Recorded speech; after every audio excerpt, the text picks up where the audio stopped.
धम्मो जो सो समोति निर्दिष्टो और मोह मोह विहीनो परिणामो अपनो हो समो ऐसा करते हैं। चारित्रम खलु धम्मो, खलु का अर्थ क्या? खलु अर्थात वास्तविक रूप से देखा जाए तो चारित्र ही धर्म है ऐसा कहा। चारित्रम खलु धम्मो, और धम्मो जो सो समोति निर्दिष्ट, और जो धर्म है वह किसका नाम है? साम्य भाव का नाम धर्म कहा।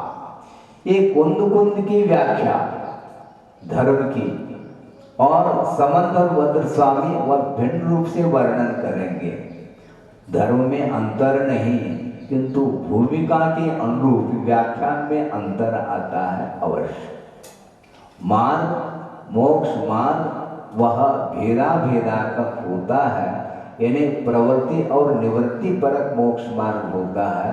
तो वह जब प्रवृत्ति परक मोक्ष मार्ग होता है उस समय विकल्पात्मक वह मोक्ष मार्ग माना जाता है, जिसको शुभोपयोगी संज्ञा दी है। इसलिए समंतवत स्वामी ने धर्म किसको कहा? सदृष्टि ज्ञान वृत्तानि धर्मम ऐसा कहा। सम्यक दर्शन, सम्यक ज्ञान और सम्यक चारित्र का नाम धर्म है, जबकि कुंद कुंद स्वामी कहते हैं साम्य भाव का नाम धर्म है। दोनों में अंतर हुआ कि नहीं? पात्र के अपेक्षा से अंतर तो है, भिन्न भिन्न पात्रों के अपेक्षा से व्याख्यान भिन्न भिन्न किया जाता है। पहुंचना सभी को वहीं पर, लक्ष्य सबका एक है, चाहे वह अवरेज सम्यक दृष्टि हो, चाहे अनुवृत्ति हो, चाहे महावृत्ति हो। लक्ष्य इन्हें गंतव्य को प्राप्त करना है, वहां तक पहुंचना है। तो सबकी दृष्टि में मोक्ष ही एकमात्र लक्ष्यभूत वस्तु है। वहां तक पहुंचने के लिए साधक की कमजोरी रहती है, एक साथ वह नहीं पहुंच पाता, अपनी शक्ति के अनुरूप वह मोक्ष मार्ग पर चलना चाहता है, उसकी भी इच्छा रहती है, इसलिए उसके अनुरूप जो है वह मार्ग प्रशस्त किया जाता है। एक व्यक्ति है, जवान है, दांत अच्छी हैं, दूध के नहीं। दूध के भी होते हैं क्या? दूध के दांत का अर्थ क्या समझते हैं आप? बाल्य अवस्था में जो दांत आते हैं वो गन्ना चबाने के, चूसने के दांत नहीं होते, वो ये ध्यान रखो। जवान अवस्था में जो दांत होते हैं उसके द्वारा गन्ने को छीला जाता है, और बालक है वो भी जो है ना चूसना चाहता है, उसको क्या करते हैं, वो उसके दांत है क्या चूसेगा, वो उसको क्या बोलते हैं, गड़ेरे बना करके दे देते हैं, क्योंकि वह छील नहीं पाता। वही बात है यहाँ पर आचार्य समंतवत स्वामी आप लोगों को गड़ेरे के रूप में छोटे छोटे गड़ेरे बना करके दे रहे हैं। और कुंद कुंद स्वामी कहते गड़ेरी बहुत हो गई, गन्ना चूसो सीधा सीधा, जवान हो तुम। शक्ति है वह संसारिक प्राणी शक्ति को छुपाता है, छुपाना नहीं चाहिए। अपने क्षेत्र में तो शक्ति का उल्लंघन करके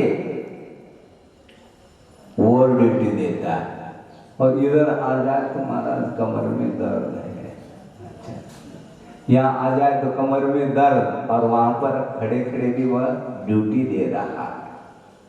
जरा कि 1 घंटे तक स्पीच दे रहा है खड़े होकर के, उस समय कमर सीधी है क्या नहीं? टेढ़ी क्यों नहीं होती?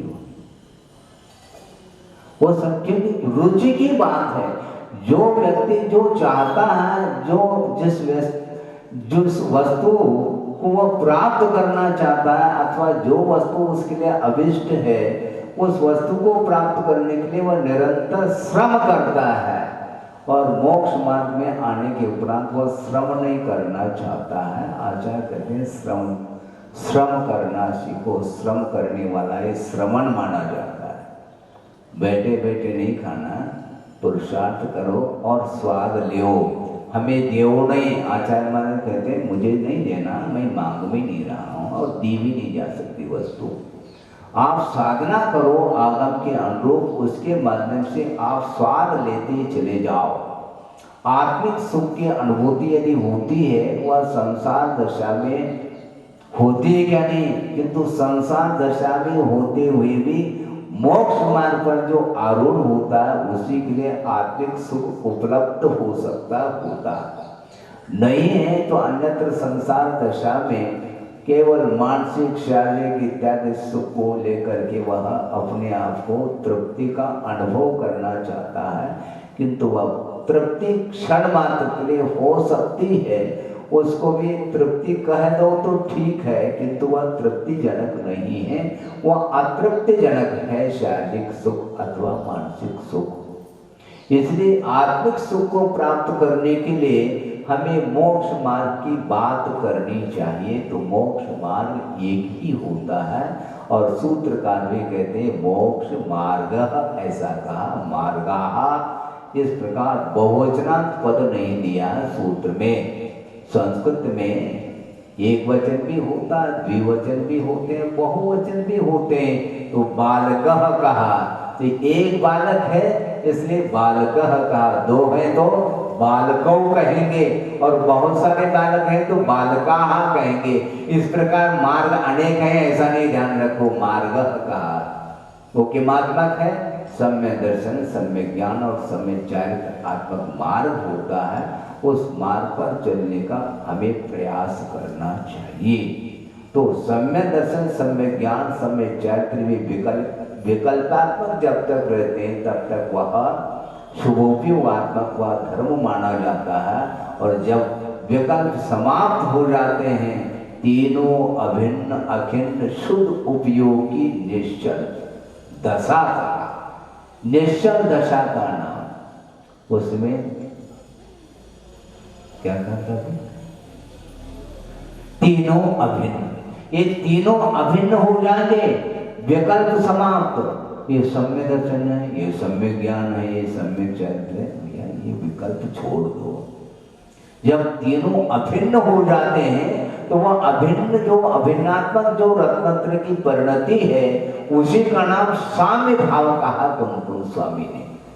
जब तक वह सम्यक दर्शन ज्ञान चरित्र भेदात्मक रहते हैं तब तक वह सराग दशा में रत्नत्र की परिणति मानी जाती है। सराग दशा से ऊपर जब तक समन नहीं उठता तब तक उसको साम्य भाव का अनुभव नहीं होता, और जब तक साम्य भाव की अनुभूति नहीं तब तक केवल ज्ञान संभव नहीं, ये कहा गया। किसी भी परिस्थिति में, अनुकूल परिस्थिति हो चाहे प्रतिकूल परिस्थिति हो, किसी भी परिस्थिति में भावों में विकलता नहीं आनी चाहिए, उसको बोलते हैं साम्य भाव। मोह क्षोभ विहीनो कहा, मोह और क्षोभ, मोह का अर्थ दर्शन मोह है और क्षोभ का अर्थ चारित्र मोह है। दर्शन मोह का अभाव होने के उपरांत श्रद्धान उत्पन्न हो जाता है।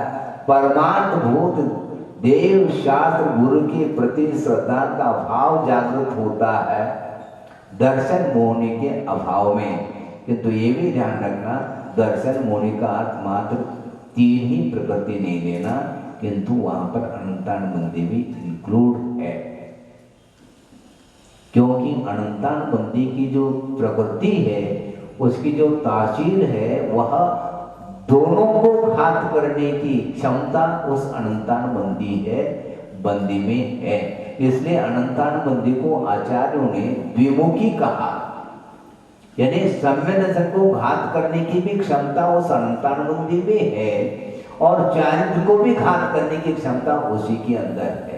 इसलिए दर्शन का अर्थ मात्र दर्शन तीन प्रकृति नहीं लेना, किंतु मिथ्या सम्य मिथ्या तो सम्यक प्रकृति और साथ साथ अनंतानंदी क्रोध मान माया लोभ, इस प्रकार इन 7 प्रकृतियों के क्षय क्षोभम उपशम के माध्यम से सम्यक दर्शन की उत्पत्ति होती और अपने शक्ति के अनुरूप वो मोक्ष मार्ग पर बढ़ता चला जाता है, किंतु वह प्रवृत्तियात्मक मोक्ष मार्ग माना जाता है। इसलिए वह साक्षात केवल ज्ञान के लिए अथवा निर्वाण के लिए कारण नहीं हो सकता।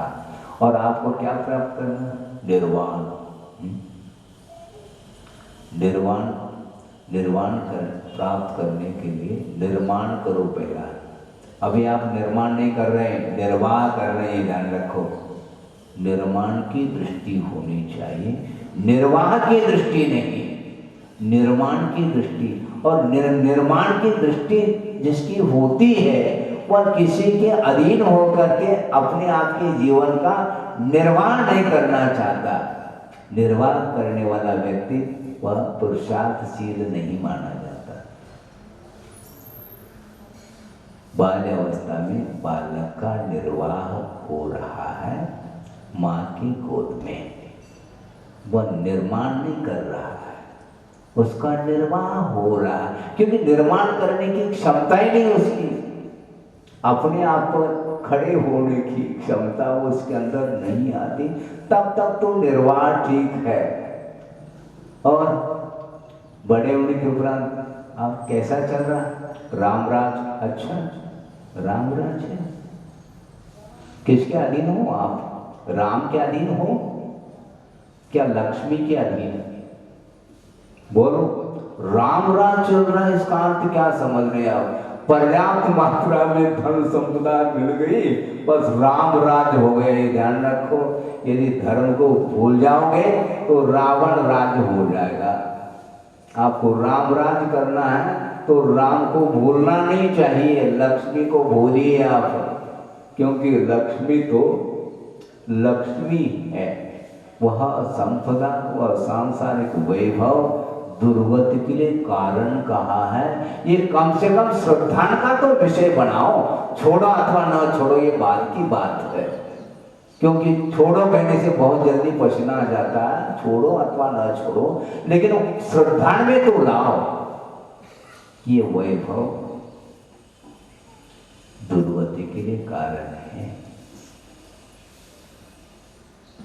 मूर्छा का नाम मोह कहा, इसलिए बार बार चाहे वो प्रसाद सागर जी बोले चाहे हम बोले, वही विषय ला रहे हैं। विषय वही है, सुनाने वाले भी वही है और सुनने वाले भी वही है। अब क्या किया जाए, कब तक सुनाए? सुनाना तो है, ड्यूटी है। आचार्य महाराज कहते हैं केवल ड्यूटी, ओनली ड्यूटी, इससे आगे नहीं बढ़ना, क्योंकि संसार अनंत है, उसको हम समाप्त नहीं कर पाएंगे। क्योंकि समाप्त करने की भीतर यदि उत्कंठा स्वयं में नहीं है तो हम कहां तक बता सकते हैं? श्रद्धान पैदा करिए, यदि है तो उसको और उज्जवल बनाने का पुरुषार्थ करिए आप, उसके बिना संभव नहीं। इसलिए मोह विहीन हो, मोह और शोक से जो अतीत आत्मा की जो परिणति है, निर्मल परिणति, उसका नाम साम्य भाव कहा। वही वस्तुतः निश्चय की विवक्षा में चारित्र है, और उस निश्चयात्मक चरित्र को प्राप्त करने के लिए व्यवहार चरित्र का भी आलम्बन लेना अनिवार्य सिद्ध हो जाता है।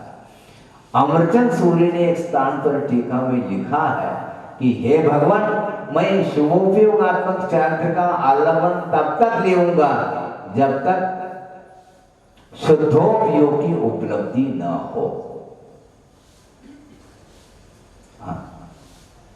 शुद्धोपयोग की उपलब्धि अर्थात जब तक शुक्ल ध्यान उत्पन्न न हो तब तक मैं धर्म ध्यान का आलम्बन लेऊंगा, लेता हूं कह रहे हैं, और गणधर परमिष्टि भी लेते हैं, ध्यान रखो। गुरुदेव ने बहुत अच्छा दृष्टांत दिया था, शायद दिया हो तो ठीक है, फिर भी रिपीट कर लेते हैं कि एरोप्लेन है, वह आसमान में विमान उड़ता है कि नहीं? उड़ान लेता है, लेकिन एकदम उड़ान लेता है क्या? कभी देखा है कि नहीं? एरोड्रम पर जाकर के, एयरपोर्ट पर जाकर के देखा है? एकदम वह विमान उड़ान ले नहीं सकता आसमान में। पहले वो फुल स्पीड से हवाई पट्टी पर वह दौड़ता है, फिर बाद में छलांग लेता है। हम दौड़ने में श्रम होता है महाराज, हम बैठे बैठे फ्लाइट से ध्यान रखो, फ्लाइट भी एकदम नहीं उड़ेगा, वो गति लेने की आवश्यकता पड़ती है और गति लेने के लिए आधार की आवश्यकता है। उसी प्रकार शुद्धोपयोग ये उड़ान भर रहा है वो विमान, उसी प्रकार ये शुद्धोपयोग किंतु शुभोपयोग हवाई पट्टी का काम करता है, ध्यान रखो। इसलिए मूलाचार का आलम्बन ले बिना आप बगल में हमेशा रखना चाहते, ठीक नहीं है। होता है रत्न वर्षा होता, चलो माने इसमें क्या, ये तो विकल्प है, इसमें है क्या, और विकल्प तो बंद के लिए कारण कहा है, कहा तो है, किसके लिए कहा है, कौन पात्र है, इसके बारे में भी तो अध्ययन करो।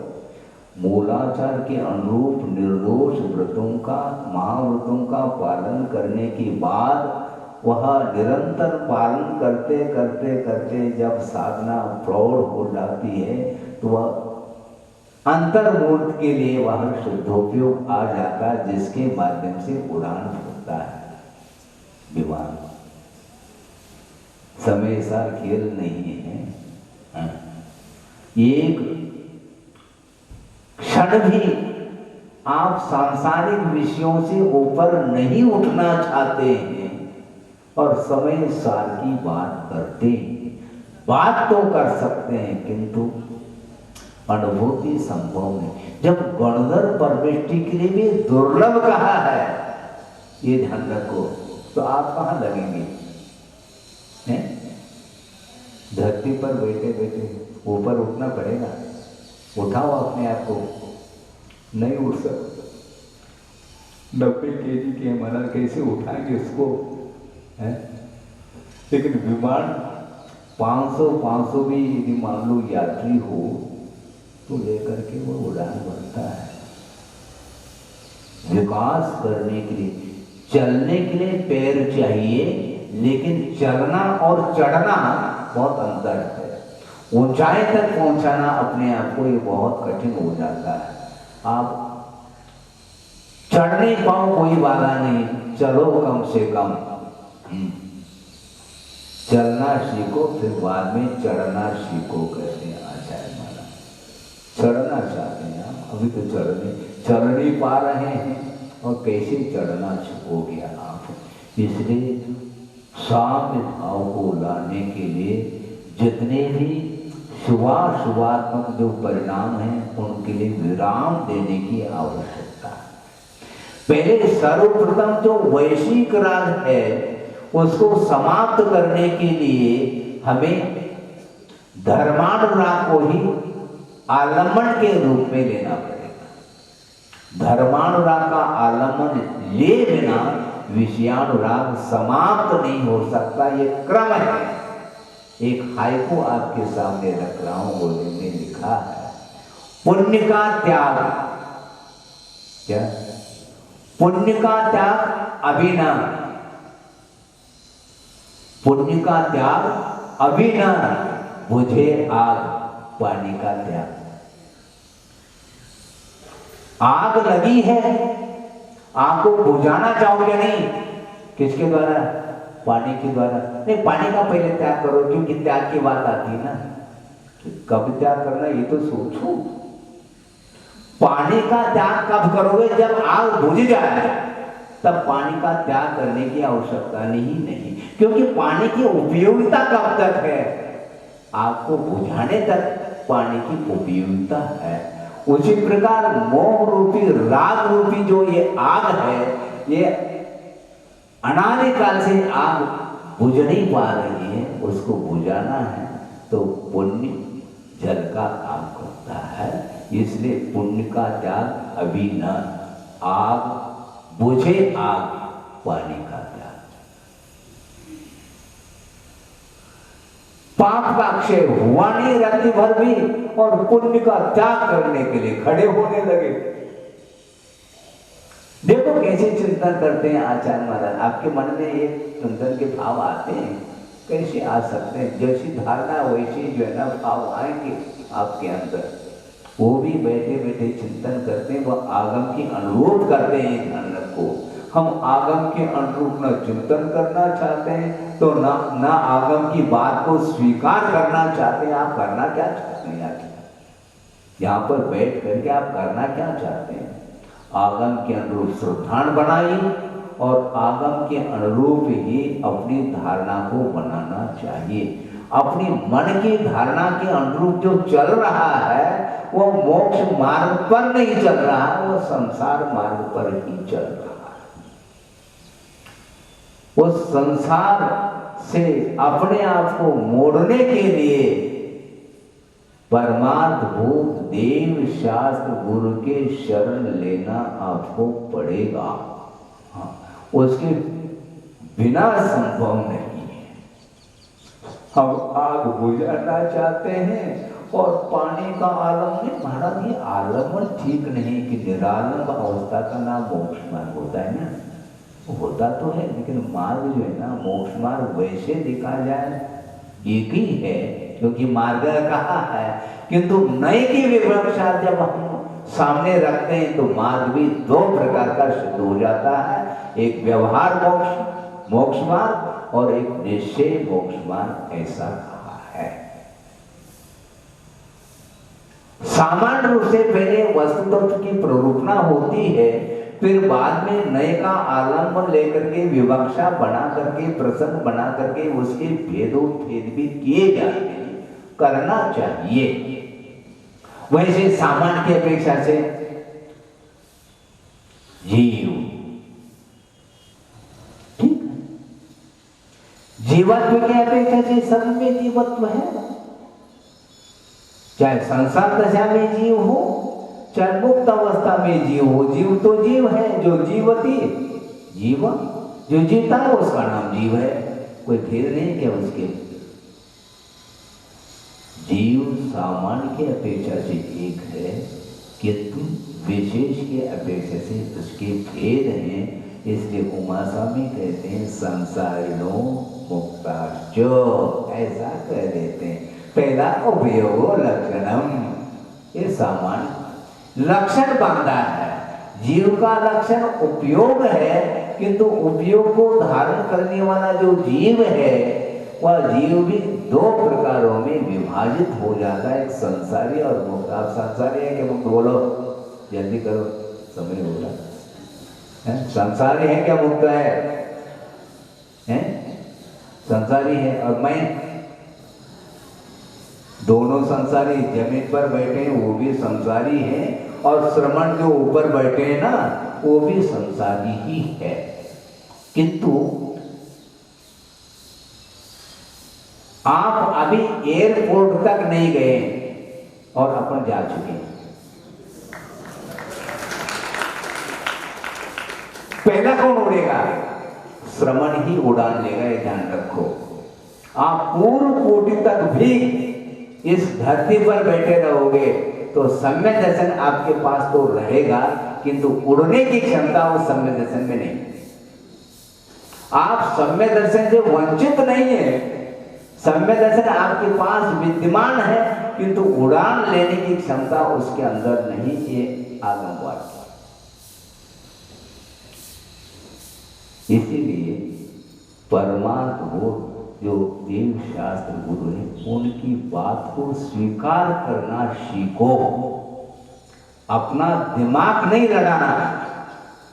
आप लड़ने में तो तैयार हो जाते हैं, लड़ने में कहाँ पर मगर चुनाव के लिए खड़े हो जाते हैं, लड़ने के लिए वहां पर भी लड़ाई है। महाराज आशीर्वाद दे काय के लिए? लड़ने के लिए।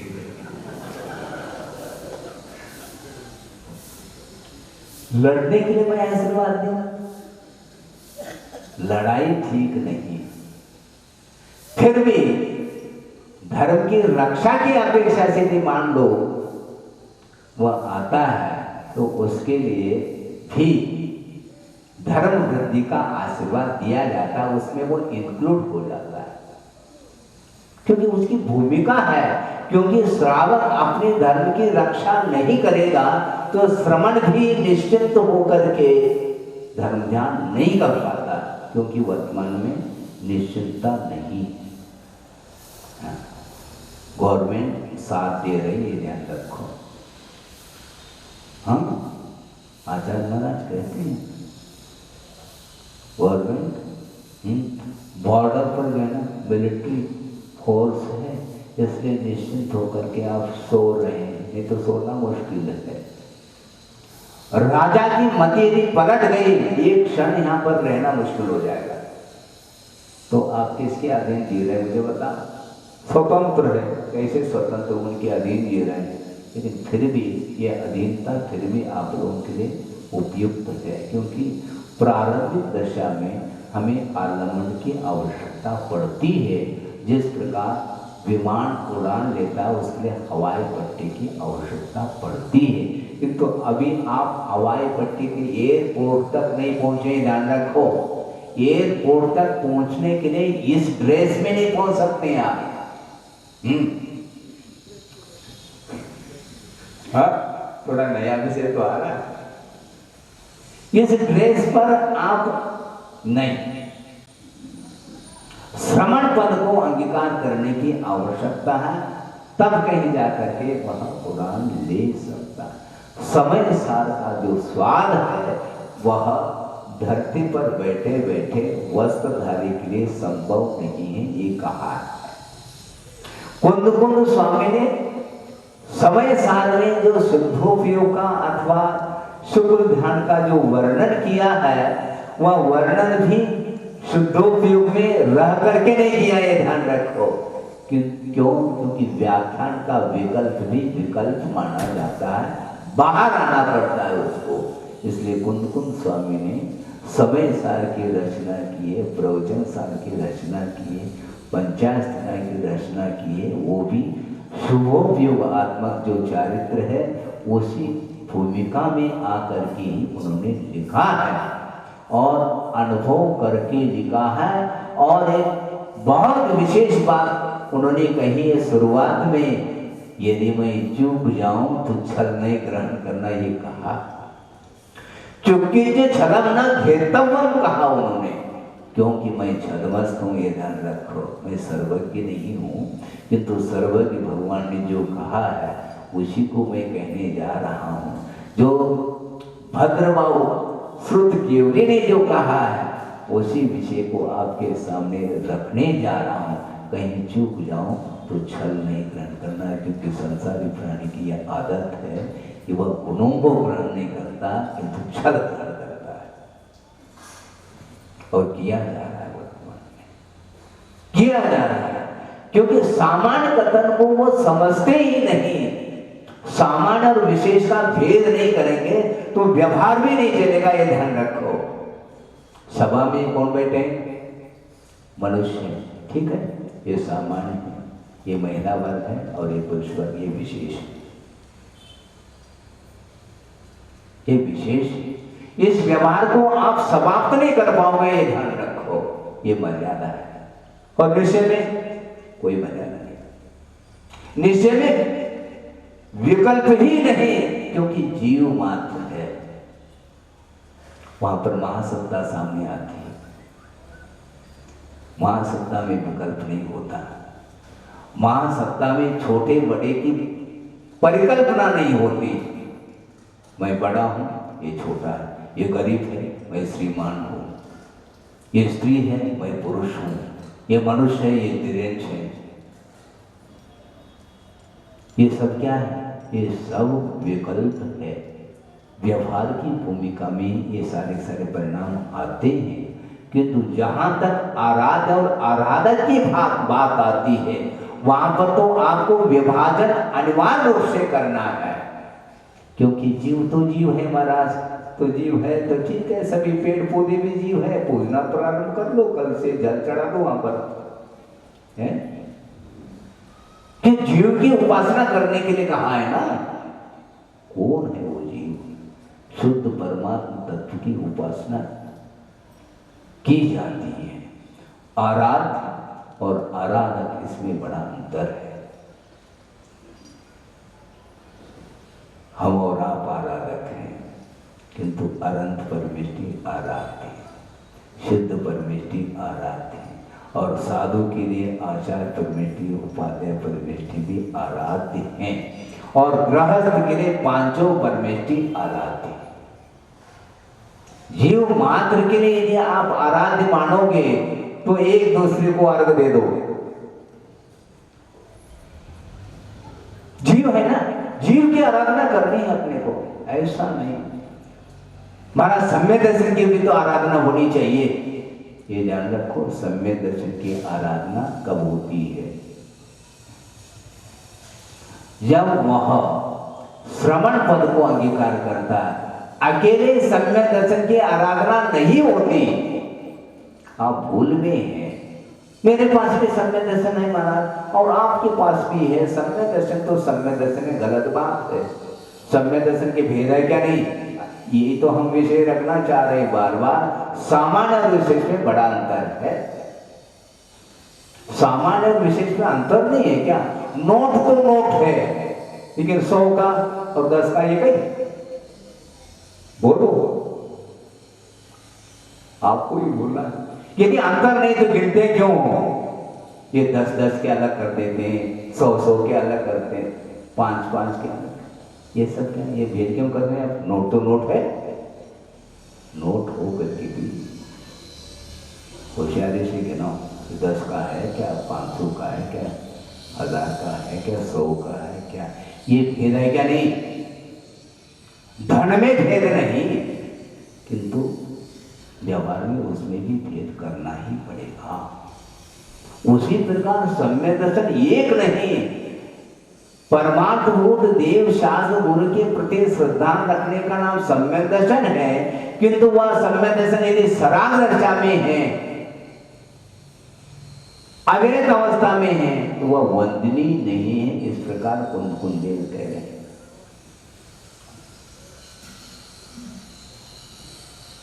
सम्यक दर्शन से सहित हो जाएगा तो वंदनीय हो जाएगा, नहीं। फिर हमारे क्यों पूजा करते हो आप? एक दूसरे के प्रति भी नवदा भक्ति करो, शुरू हो जाए क्या? हाँ, यही तो है, बहुत याद दिया है आपने, हमें याद ही नहीं था। क्योंकि बोलने में जो ना एक ही और दृष्टि जाती है, याद दिलाना भी पड़ता है। ठीक कहा आपने, चारों गति में सम्यक दर्शन की उत्पत्ति बताई है। नारकी भी सम्यक दृष्टि है और अक्षय सम्यक दृष्टि है, ध्यान रखो। श्रेणी जैसे बैठे हैं असंख्यात, किंतु दिल दिल करे देह के खंड, असुर भिड़ावे दुष्ट प्रचंड। तिल तिल करे देह, वो खंड खंड कर रहा है एक दूसरे के प्रति, फिर भी सम्यक दर्शन है, आस्था है। किंतु वह सराग दिशा में सम्यक दर्शन है, उसका वह सम्यक दर्शन एक्टिव नहीं है, निष्क्रिय है, उत्पन्न हुआ है, किंतु निरंतर वह संक्लेश भाव का अनुभव कर रहा है। तो आपकी सम्यक दृष्टि और नारकी भी सम्यक दृष्टि, इसी में जमीन आसमान का अंतर हो गया। फिर वीतराग सम्यक दृष्टि और सवराग सम्यक दृष्टि का अंतर क्यों नहीं होगा? जमीन आसमान का अंतर है, इसको समझने की बड़ी आवश्यकता है। संसारी प्राणी बहुत अस्थिर है, उसका उपयोग वो आराधना करता है, किंतु आराध्य को बदलता चला जा रहा है, यह अस्थिरता का प्रतीक है। सराग सम्यक दृष्टि भी कभी भी रागी द्वेषी देवी देवताओं की आराधना नहीं कर सकता।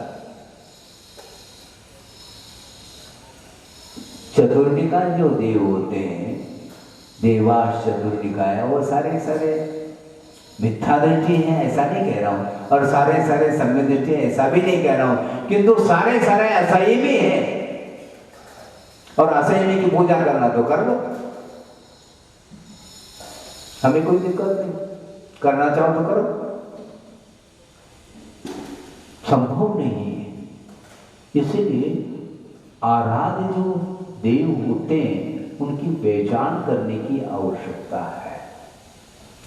आचार्यों ने स्वरूप निर्धारित किया है, इसके उपरांत में संसारी प्राणी भटक रहा है, उसका ज्ञान है।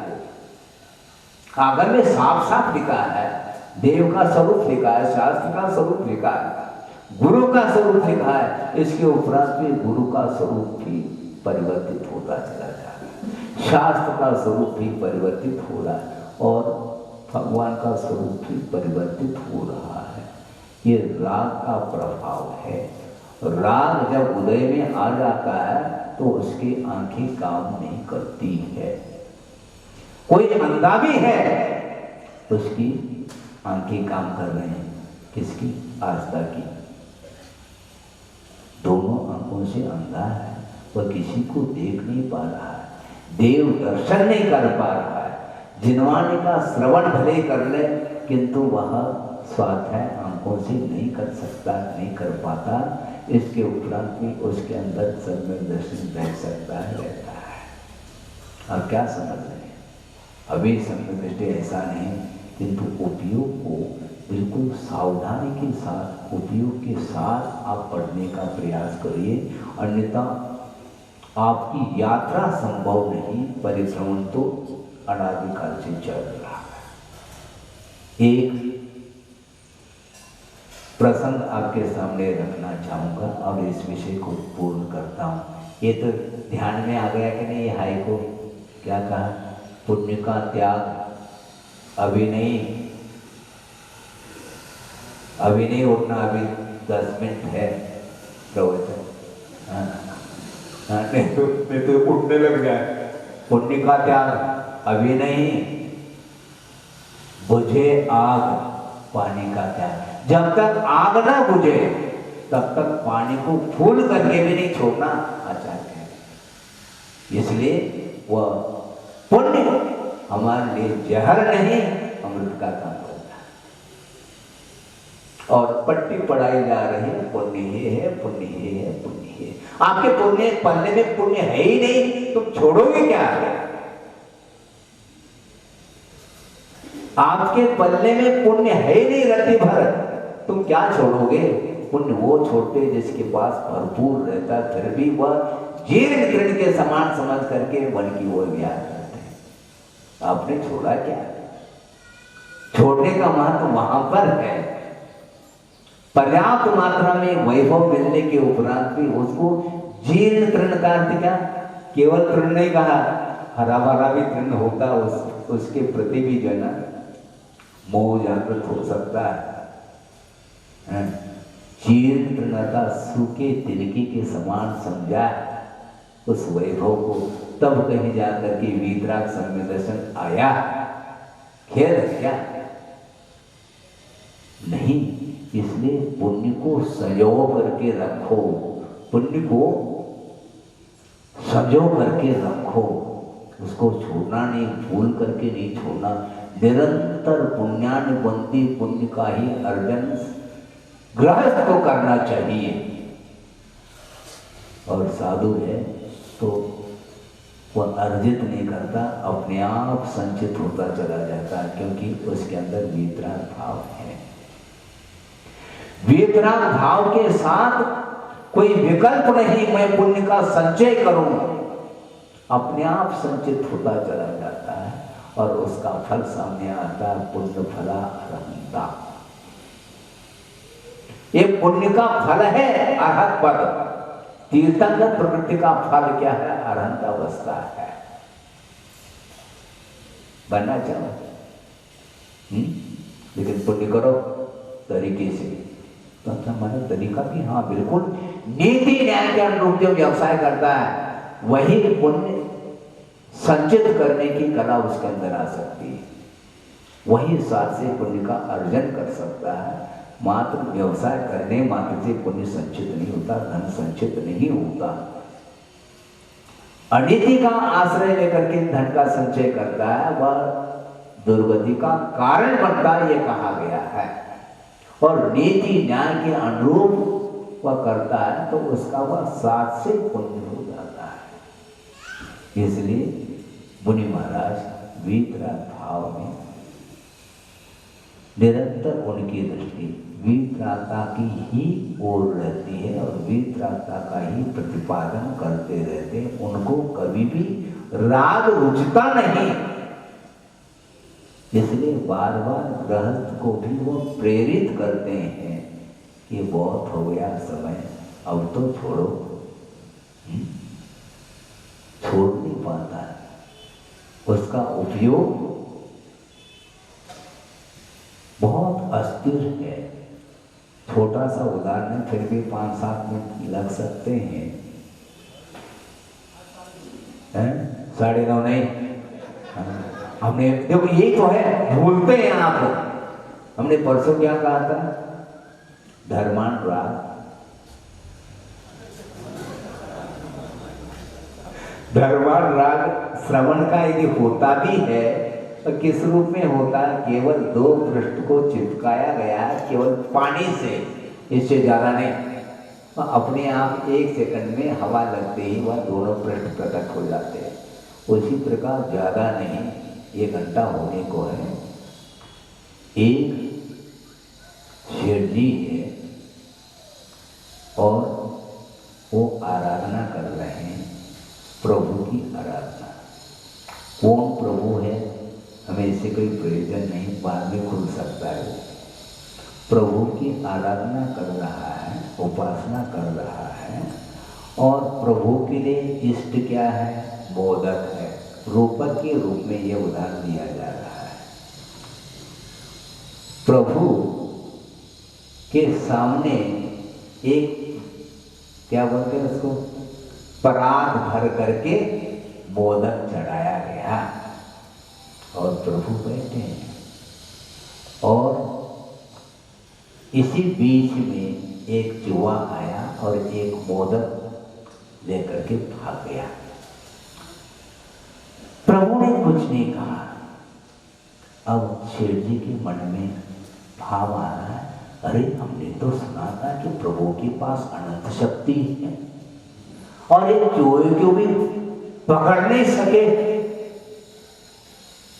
ये सब जो है ना शास्त्र की बातें हैं, ऐसा लगता है।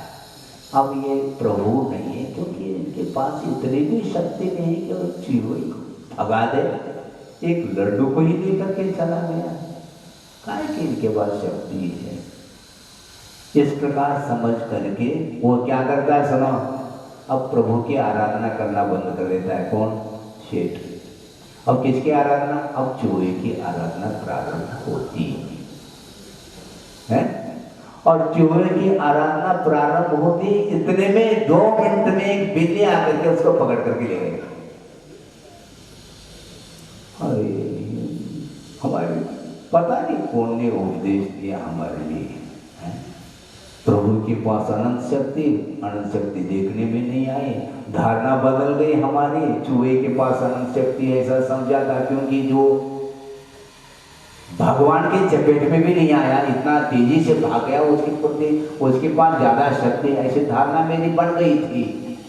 ये अपने आप धारणा बनती है, आगम की धारणा है नहीं, स्वयं धारणा बनाता चला जाता है। और चूहे की प्रति धारणा हो गई और एक क्षण में बिल्ली लेकर के चली गई। अब सोचता कि अब चूहे के पास शक्ति नहीं, बिल्ली के पास है, बिल्ली की उपासना। आराध बदलते चले जा रहे हैं। आराधना की गई, आराधना करने वाला तो शेठ ही है, किंतु आराध बदल रहे हैं। अभी तो प्रभु थे, फिर चूहा आ गया, फिर बिल्ली आ गई। अब बिल्ली आ गई, अब क्या करता? बिल्ली की आराधना कर रहा हो, किंतु है क्या? बिल्ली को कितने भी अच्छे मान खिला दो, किंतु उसकी प्रवृत्ति, चुराने की प्रवृत्ति उसकी छूटती नहीं। और एक दिन रसोई घर में वो बिल्ली पहुंच गई। वहां पर क्या है? पात्र में दूध तपाया जा रहा है और बिल्ली जना इधर उधर लेकर के पी करके चली गई। उस समय सोचता है, अब क्या करें? शेतानी ने देखा और बिल्ली पीते हुई, और भाग नहीं सका था, और पी रही थी वो बिल्ली। और तुरंत शेतानी ने आकर के उसके ऊपर एक लठमार किया और बिल्ली समाप्त हो गई। अब सेठ जी सोचते हैं कि बिल्ली की क्षमता नहीं, बिल्ली से भी अधिक क्षमता तो शेतानी में है। अब शेतानी की आराधना करना प्रारंभ कर देता है। क्षण क्षण में आराध्य बदल रहे हैं। आराधक वही है शेठ, प्रभु की आराधना करता था, उसको छोड़कर के चूहे की आराधना कुछ क्षण के लिए की, कुछ क्षण के लिए बिल्ली की, फिर बाद में जो है ना अब शैतानी की पूजा हो रही है। अब शैतानी फूलने लगी, हमारी पूजा हो रही है। कोई आराध्य हो वो आराधक है। अभी तो स्वामी वो था, अब वो सेवक बना हुआ है, क्योंकि पूजन करने वाला पूज्य थोड़ी होता है, जिसकी पूजा की जाती है वो पूज होता है। तो अब पति के सामने वो पत्नी बड़ी हो गई। अब सोचता है समय बहुत हो रहा है, 2 मिनट और शेष है। लेकिन रोचक है ये, शायद हो सकता है 1 घंटे तक आपका मन नहीं लगा था, अब लग गया ऐसा लगा। अब वो सेठ सोचता है हमारी भूल थी, हम भूल में थे कि वस्तुतः शैतानी के पास शक्ति अनंत शक्ति है, ऐसा लग रहा है। अब सोचता है एक सेठ जी एक दिन बाहर जा रहे हैं कुछ कार्य के लिए, और शैतानी को कह देते हैं मुझे प्रतिदिन मैं जाता था व्यापार हेतु, किंतु आज मुझे जल्दी जाना है, लगभग 10 बजे, और रसोई बना करके रख देना, और तब तक मैं थोड़ी बहुत अपना काम कर लेता हूँ। और रसोई बना रही है, आ जाता है, क्योंकि बिफोर जाना है ना व्यापार के लिए, वो आ जाता है 10 बजे आ गया, देखा अभी भी शैतानी रसोई बनाने में लगी है। उनको क्रोध आ गए, ये क्या है ये, हमने पहले ही आपको संकेत दिया था 10 बजे गाड़ी है, मुझे जाना है, अभी तुमने रसोई नहीं बनाई, क्या बात है। और एक दे दिया तो शैतानी मूर्छित हो गई। तो उन्होंने सोचा अब मेरे से बड़ा और कोई नहीं है, मेरे से बड़ा और कोई नहीं है। इस प्रकार संसारी प्राणी की वृत्ति है, वह स्थिर नहीं, उसका उपयोग वो हमेशा देव समीचीन जो परमार्थभूत देव शास्त्र गुरु को छोड़ करके अन्य देवी देवताओं की पूजा करने में लगा हुआ है। उसके पीछे एक ही है कि तद्गुण लब्धि नहीं, तद्धन लग गई, उस धन की प्राप्ति के लिए वो कर रहा है, गुणों की उपलब्धि के लिए नहीं। उमा स्वामी ने क्या कहा अंतिम चरण में, मंगलाचरण में, तद्गुण लग गए आमुअल्ते का, हे भगवान मैं आपके चरणों में आपके गुणों की उपलब्धि के लिए आया हूँ, यही इतना ही मेरा प्रयोजन है और इतना ही रहना चाहिए। किंतु अनंत काल व्यतीत हो गया है, देव गुरु शास्त्र का आलम्बन लिया है, किंतु कौन देव है, कौन गुरु है, कौन शास्त्र है, इसके बारे में कोई भी विचार विमर्श नहीं है, और केवल अपनी वस्तु को प्राप्त करने के लिए, वह धन संपदा को प्राप्त करने के लिए कर रहा है, और वर्तमान का जीवन भी यूं समाप्त कर देता है, और अंत में जाते जाते भी वह धन की ही उपासना करता है, और निदान के माध्यम से भी वह धन को ही प्राप्त करना चाहता है। ये उसकी विपरीत मान्यता है। इसलिए सम्यक दर्शन यदि है तो उसको सुरक्षित रखिएगा, और नहीं है तो उसको प्राप्त करने का आपको पुरुषार्थ करना है, और वह पुरुषार्थ यदि समीचीन नहीं है तो कभी भी वह इच्छित वस्तु प्राप्त नहीं होने वाली है। मोक्ष तत्व को प्राप्त करने के लिए आपको निरंतर किसकी आराधना करनी है? भगवान की आराधना करनी है, प्रभु की आराधना करनी है, गुरु की आराधना करनी है, और समीचीन शास्त्र की आराधना करनी है। और समीचीन शास्त्र का आलम्बन लेकर के भी यदि आप अपनी धारणा को चेंज नहीं करते हैं, परिवर्तन नहीं लाते हैं धारणा में, तो कभी भी आपको गंतव्य नहीं मिलने वाला है। इतना ही पर्याप्त है। बोधि समाधि परिणाम शुद्धि स्वात्मोपलब्धि शिव सो के सिद्धि चिंतामणि चिंतित वस्तुराणी वा वंद मानस्य ममास्तु। परम पूजाचार्य गुरुवर्य विद्यासागर जी महाराज की पूज्य